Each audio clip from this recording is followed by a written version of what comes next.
The JCOC experience, I really feel like it was a once-in-a-lifetime experience. I'm absolutely honored that I got to participate. I really didn't know what to expect. I knew it was going to be a military immersion program, and I had, I guess, a preconceived idea of what that might be like. It wasn't like that at all. It exceeded all expectations. I was incredibly impressed with the service members and the team that I got to participate with as well. I got to meet very high-level military officials. We had a brigadier general that spent the whole week with us, and a colonel, and I met the Secretary of Defense at the Pentagon. But then we also got to spend a day in and day out with service members. Being able to talk casually with high-ranking officials, but also with our service members, the boots on the ground, was fantastic. And they are all part of the same team, you know, working to keep us safe.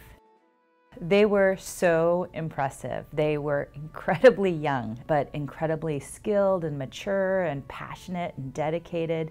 I met a young man who was stationed on the USS Lincoln when it was docked in Everett, and he met his wife at the AFK Tavern. So that was really fun, and we got our picture so that he could send it to his wife. They're demonstrating refueling in the air. They did a flight demonstration, and this is where I saw the young pilot from Tacoma. I didn't know that I was watching a young Washington pilot. So this is the pilot from Tacoma, this young man, and this is, were some of the pilots that were doing the air demonstration for us. I had to eat a lot of strange things, so not only did I get to enjoy an MRE for lunch, which is like a 3,000 calorie packed, just awful meal. I think I got beef tacos, and I remember I'm a vegetarian. But then that night, to celebrate our day with the Army, we had roadkill in the woods. And there was like 3 or 4 different varieties of meat that I had to choose from, so I laughed because there was a vegan that was also on the trip with me as a film producer, and we both walked up and filled our plate with roadkill, and that's what we ate that day. It was fun. It was a great experience.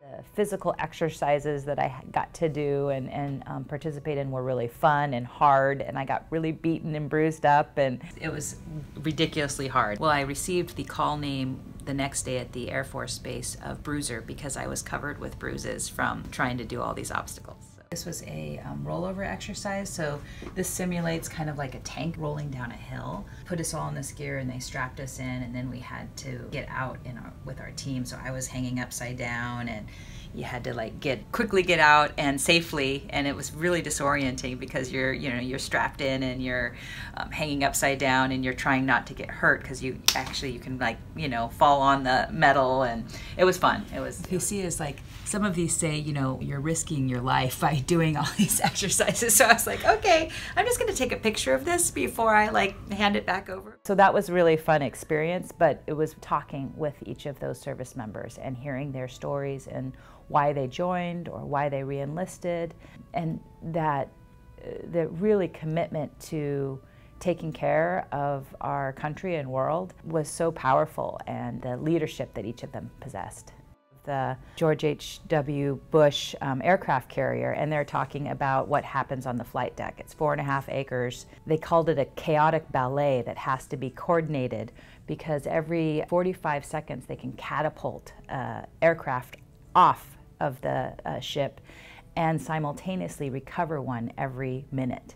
And so there are 100 team members that are really working in chaotic, coordinated unison to make sure that happens. But I saw that in every branch, that servicemen and women were just outstanding, what they reported and the stories they shared of rescues and saves and how their team had immediately come to someone's aid.